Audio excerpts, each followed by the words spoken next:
Hello friends, welcome to Indian study पर आपका स्वागत है। दोस्तों, आज की इस वीडियो में मैं आप लोगों के लिए UP triple S C PET का टेस्ट लेकर के आया हूं, जिसका कि एग्ज़ाम 20 अगस्त को है। तो वीडियो को एंड तक जरूर देखिएगा, क्योंकि लास्ट में मैं आपसे क्वेश्चन भी पूछूंगा और उसका आंसर आपको कमेंट बॉक्स में बताना होगा। चलिए दोस्तों, स्टार्ट करते हैं और देख लेते हैं पहला क्वेश्चन। किस सिख गुरु ने विद्रोही राजकुमार खुसरो की सहायता धन और आशीर्वाद से की थी? तो सही आंसर आपका क्या हो जाएगा सर? गुरु अर्जन देव। तीसरा ऑप्शन बिल्कुल करेक्ट। उत्तर भारत में चांदी का सिक्का टका जारी करने वाला मध्यकालीन शासक कौन था? चांदी का सिक्का टका और तांबे का जीतल दोनों ही इन्हीं ने स्टार्ट करे थे। कौन थे? इल्तुतमिश, जिसको दिल्ली सल्तनत का वास्तविक संस्थापक माना जाता है। पहला ही ऑप्शन करेक्ट। पर्णदत्त को किसने सौराष्ट्र का प्रांतपति बनाया था? जल्दी बताओ। तो सही आंसर आपका क्या हो जाएगा सर? स्कंदगुप्त ने। चौथा ऑप्शन करेक्ट। आजीवक संप्रदाय के संस्थापक कौन थे? Important questions. आजीवक संप्रदाय के संस्थापक कौन थे? तो सही आंसर आपका क्या हो जाएगा सर? मखली गोसाल। तीसरा ऑप्शन यहाँ पर आपका बिल्कुल। नेक्स्ट क्वेश्चन सर आपके सामने, सिंधु घाटी सभ्यता का कौन सा स्थान अब पाकिस्तान में है? Important questions. तो सही आंसर हो जाएगा सर आपका हड़प्पा। दूसरा ऑप्शन करेक्ट। निम्नलिखित में से किसने 1935 के अधिनियम के बारे में कहा था, एक कार जिसमें ब्रेक तो है पर इंजन नहीं? सही आंसर हो जाएगा sir Jawaharlal Nehru. Next question, 1919 के भारत सरकार अधिनियम के द्वारा सांप्रदायिक निर्वाचक मंडल का विस्तार किया गया। पहला ही ऑप्शन करेक्ट हो जाएगा सर। निम्नलिखित में से किसने सांप्रदायिक अधिनिर्णय घोषित किया? तो ये रैमजे मैकडोनल्ड ने किया था। पहला ही option correct. Next question, Jallianwala Bagh हत्याकांड की जांच के लिए बनाई गई समिति का नाम क्या था? तो सही आंसर हो जाएगा सर हंटर कमीशन। दूसरा ऑप्शन करेक्ट। बंग भंग के बाद कौन सा आंदोलन शुरू हुआ था? तो सही आंसर हो जाएगा सर आपका स्वदेशी आंदोलन। दूसरा ऑप्शन करेक्ट। पृथ्वी की सतह का वह भाग जो पानी से ढका है लगभग कितना है वह? तो वह है आपका 2/3। तीसरा ऑप्शन करेक्ट। निम्नलिखित में से किस एक महाद्वीप में उसके संपूर्ण क्षेत्रफल में मैदानी भाग का प्रतिशत जो है वो सर्वाधिक है? तो यह है सर यूरोप महाद्वीप में। दूसरा ऑप्शन करेक्ट। लातूर किस प्रांत में है? जल्दी बताइए। लातूर, लातूर जो है ये किस प्रांत में है सर? ये महाराष्ट्र में है, यानी कि इस क्वेश्चन का दूसरा ऑप्शन करेक्ट। पीर पंजाल श्रेणी पाई जाती है, तो ये जम्मू एवं कश्मीर में पाई जाती है। दूसरा ऑप्शन करेक्ट। 2011 में देश में निम्नलिखित राज्यों में से साक्षरता दर सबसे कम थी किस में? सिंपल है, बता सकते हैं सर, बिहार में थी। सबसे ज़्यादा थी केरल की। भारत के आर्थिक सुधार का जनक किसे कहा जाता है सर? बताइए। तो ये मनमोहन सिंह को कहा जाता है। तीसरा ऑप्शन करेक्ट। भारत में छिपी बेरोजगारी, प्रच्छन्न बेरोजगारी मुख्य रूप से संबंधित है किस क्षेत्र से? देखो, सबरे क्षेत्र आपको दिए हुए हैं, इनमें से आपको बताना है। ऑप्शंस आपके ये हैं, देखो, है ना? नहीं तो आप उनको ऑप्शन समझ लो। ऑप्शंस ये हैं, उसके आधार पर आपको बताना है, ठीक है? जो प्रचंड बेरोजगारी है ग्रामीण क्षेत्र में, कृषि क्षेत्र में देखने को मिलेगी, बिल्कुल मिलेगी। ग्रामीण क्षेत्र में देखने को मिलेगी, बिल्कुल मिलेगी। विनिर्माण क्षेत्र में नहीं भैया, यहाँ पर नहीं मिलेगी। और शहरी क्षेत्र में यहाँ पर भी नहीं मिलेगी। पहले और दूसरे क्षेत्र में मिलेगी। तो कौन से ऑप्शंस में दिया सर? चौथे ऑप्शंस में दिया। चौथा ऑप्शन करेक्ट। निम्नलिखित में से किस उत्पाद को हरित स्वर्ण यानी कि ग्रीन गोल्ड कहा जाता है? तो किसको कहा जाता है ये? सर हम बांस को कहते हैं, और बांस जो है वो एक प्रकार की घास है। पहला ही ऑप्शन करेक्ट। बैंकों के नगद कोष अनुपात में कमी का प्रभाव होता है बैंकों की आय की वृद्धि करने से, बैंकों के द्वारा प्रतिभूतियों की मांग में वृद्धि करने से, और बैंकों को साख प्रसार के लिए अधिक धन की उपलब्धि कराने से। इन सभी कंडीशन में होता है। चौथा ऑप्शन करेक्ट। हिंदू समृद्धि दर का संबंध किस समृद्धि दर से है? तो सही आंसर हो जाएगा आपका सकल राष्ट्रीय उत्पाद। पहला ही ऑप्शन करेक्ट। पंचायत के सरपंच का चुनाव कैसे होता है? तो पंचायत के सरपंच का जो चुनाव है ये पंचायत के पंचों के द्वारा होता है। दूसरा ऑप्शन करेक्ट। राष्ट्रपति को निम्नलिखित आधार पर महाभियोग की प्रक्रिया द्वारा उसके पद से हटाया जा सकता है? संविधान के अतिक्रमण यानी कि उल्लंघन पर, तीसरा ऑप्शन करेक्ट। भारत में प्रजातंत्र इस तथ्य पर आधारित है कि जनता को सरकारों को चुनने तथा बदलने का अधिकार प्राप्त है, तीसरा ऑप्शन करेक्ट। निम्नलिखित मौलिक अधिकारों में से कौन सा केवल भारतीय नागरिकों को ही उपलब्ध है? तो सही आंसर हो जाएगा अफसर की समानता यानी कि सार्वजनिक सेवा योजना के संबंध में, दूसरा ऑप्शन करेक्ट। भारत के संविधान की प्रस्तावना में कितने प्रकार के न्याय, स्वतंत्रता, समानता एवं भ्रातृत्व का उसी क्रम में उल्लेख है? सबसे पहले आपको क्या देखने को मिलेगा, बिल्कुल क्रम से बताना है आपको। हम भारत के लोग भारत को संपूर्ण प्रभुत्व संपन्न, इस तरीके से।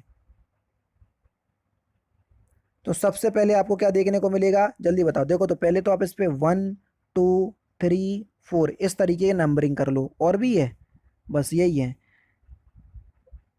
कितने प्रकार के न्याय, स्वतंत्र, अच्छा कितने प्रकार के न्याय दिए गए हैं, कितने प्रकार की स्वतंत्रता, कितने प्रकार की समानता और भ्रातृत्व की भावना, इसके अंदर कितने आर्टिकल हैं, ये आपको बताया है। ठीक है, मैं समझा कि पूरा लाइन से आपको बताना है कि जिस जिस तरीके से आपको प्रस्तावना में दिया है ना।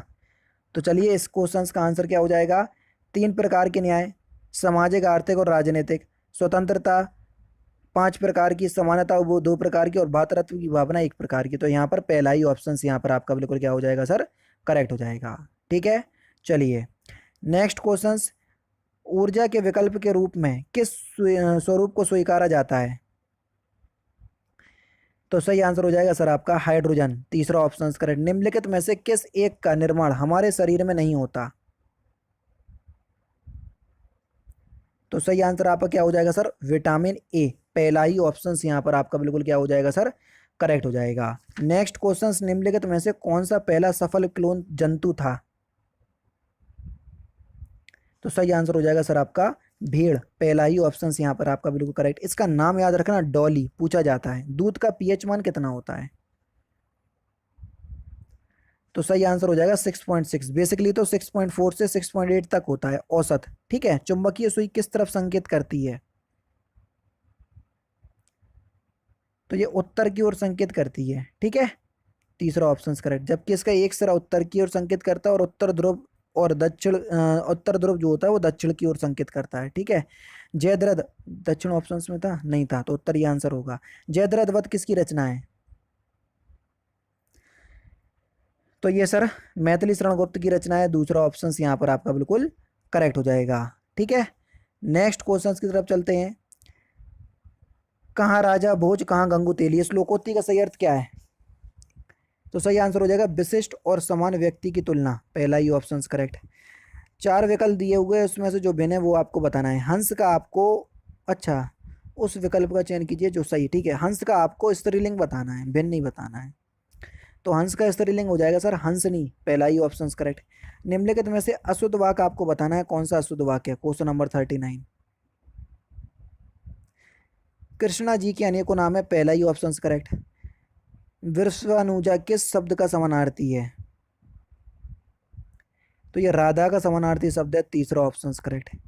विकलांग दिवस इनमें से किस तिथि को मनाया जाता है? सिंपल और इम्पोर्टेंट क्वेश्चंस। तो विकलांग दिवस हम प्रत्येक वर्ष के किस दिन को मनाते हैं? तो सही आंसर आपका क्या हो जाएगा सर, 3 दिसंबर। निम्न गैसों में से कौन सी ग्रीन हाउस गैस नहीं है? तो सही आंसर आपका क्या हो जाएगा सर, O2 यानी कि ऑक्सीजन, एक ग्रीन हाउस गैस नहीं है। चौथा ऑप्शन यहाँ पर आपका बिल्कुल करेक्ट हो जाएगा। चिपको आंदोलन संबंधित है, इंपॉर्टेंट क्वेश्चन सही है। तो सही आंसर आपका क्या हो जाएगा सर, पादप संरक्षण से, पहला ही ऑप्शन यहाँ पर आपका बिल्कुल क्या हो जाएगा सर, करेक्ट हो जाएगा। नेक्स्ट क्वेश्चन, दक्षिण भारत का मैनचेस्टर किसे कहा जाता है? तो दक्षिण भारत का मैनचेस्टर किसे कहते हैं? तो सही आंसर आपका क्या हो जाएगा सर, कोयम्बटूर। दुनिया का सबसे छोटा देश कौन सा है? तो दुनिया का सबसे छोटा देश है आपका वेटिकन सिटी, पहला ऑप्शन करेक्ट। श्री रामनाथ कोविंद भारत के कौन से नंबर के राष्ट्रपति हैं? तो सही आंसर हो जाएगा आपका 14वें, दूसरा ऑप्शन करेक्ट। भारत में नवपाषाण काल गुफा चित्रकारी कहाँ मिलती है? तो ये सर आपको भीमबाटका में देखने को मिलेगी, चौथा ऑप्शन यहाँ पर आपका बिल्कुल क्या हो जाएगा, करेक्ट हो जाएगा। और भीमबाटका कहाँ पर है? Madhya Pradesh. Next question, SIMBEX नौसैनिक अभ्यास में शामिल देश आपको बताना है किन किन के बीच होता है सिम्बेक्स। तो ये भारत और सिंगापुर के बीच होता है सर। हाल ही में संपन्न हुई इंडियन प्रीमियर लीग यानी कि आईपीएल 2020 के प्रतियोगिता के संदर्भ में निम्नलिखित कथनों पर कौन सा कथन जो है वो सत्य है, ये आपको बताना है। ठीक है भैया, क्वेश्चन नंबर 60। पहला है कि ये आईपीएल का 13वां संस्करण था, बिल्कुल ठीक। और दिल्ली कैपिटल को हराकर मुंबई इंडियंस इस प्रतियोगिता की विजेता बनी, बिल्कुल ठीक। वो कह रहे इस प्रतियोगिता का फाइनल मैच मुंबई में खेला गया, बस यही गलत है ना, क्योंकि फाइनल मुकाबला जो है दुबई में हुआ था। ठीक है, तो पहला और दूसरा सही है। नेक्स्ट क्वेश्चंस, भारत ने हाल ही में भारतीय नौसेना की स्कॉर्पियन श्रेणी की 5वीं पनडुब्बी बागीर को जल अवतरित किया। इस श्रेणी की पनडुब्बी का डिजाइन किस देश ने किया? तो सही आंसर हो जाएगा फ्रांस, तीसरा ऑप्शन करेक्ट। पैसेज नौसैनिक अभ्यास की भारत के साथ हिस्सा लेने वाले देश कौन से हैं? पैसेज में कौन कौन से देश हिस्सा लेते हैं भारत के साथ? रूस लेता है, अमेरिका लेता है, ऑस्ट्रेलिया लेता है, वियतनाम, सभी लेते हैं। चौथा ऑप्शन यहाँ पर आपका बिल्कुल करेक्ट हो जाएगा। ठीक है, नेक्स्ट क्वेश्चन आपके सामने, फोर्ब्स पत्रिका ने वर्ष 2020 में दुनिया की 100 शक्तिशाली महिलाओं की सूची में जारी की है। इस सूची में शामिल किए गए भारतीय कौन कौन है? यहाँ पर देखो कौन कौन सी भारतीय ये आपको बताना है। निर्मला सीतारमण, रोशनी नादर मल्होत्रा, किरण मजूमदार और रेणुका जगतियानी, ये सभी हैं। चौथा ऑप्शन यहाँ पर आपका बिल्कुल करेक्ट हो जाएगा। ठीक है, नेक्स्ट क्वेश्चन आपके सामने, वर्ष 2021 में पद्म विभूषण पुरस्कार प्राप्त करने वाले एकमात्र विदेशी कौन थे? तो सही आंसर हो जाएगा सर शिंजो अबे, तीसरा ऑप्शन बिल्कुल correct. Hindustan aeronautics limited HAL द्वारा स्वदेशी Tejas mark second multi role combat jet को कब लॉन्च करने की योजना बनाई गई? तो सही आंसर हो जाएगा सर 2022 में, पहला ही ऑप्शन यहाँ पर आपका बिल्कुल करेक्ट। फरवरी 2021 में राष्ट्रीय स्वास्थ्य प्राधिकरण के सीईओ के रूप में किसे नियुक्त किया गया? तो सही आंसर हो जाएगा सर राम सेवक शर्मा। और लास्ट क्वेश्चन, विश्व कैंसर दिवस किस दिन मनाया जाता है? तो इस क्वेश्चन का आंसर आप मुझे कमेंट बॉक्स में बताएंगे। तो दोस्तों ये थे आपके 60 जीके के इंपॉर्टेंट क्वेश्चंस जो कि आपके आने वाले exam UP triple SC PET के लिए बेहद इंपॉर्टेंट है। वीडियो अगर आपको अच्छी लगी हो तो प्लीज़ दोस्तों वीडियो को लाइक और शेयर जरूर कर दीजिएगा। तो दोस्तों फिलहाल की वीडियो में तो सिर्फ इतना ही। अगर आपको वीडियो पसंद आए तो प्लीज़ दोस्तों वीडियो को लाइक कीजिए, शेयर कीजिए और साथ ही साथ हमारे चैनल को सब्सक्राइब करना ना भूलें, क्योंकि मैं रोजाना इसी तरह के वीडियोज़ आप लोगों के लिए लाता रहता हूँ। नमस्कार दोस्तों, जय हिंद, जय भारत।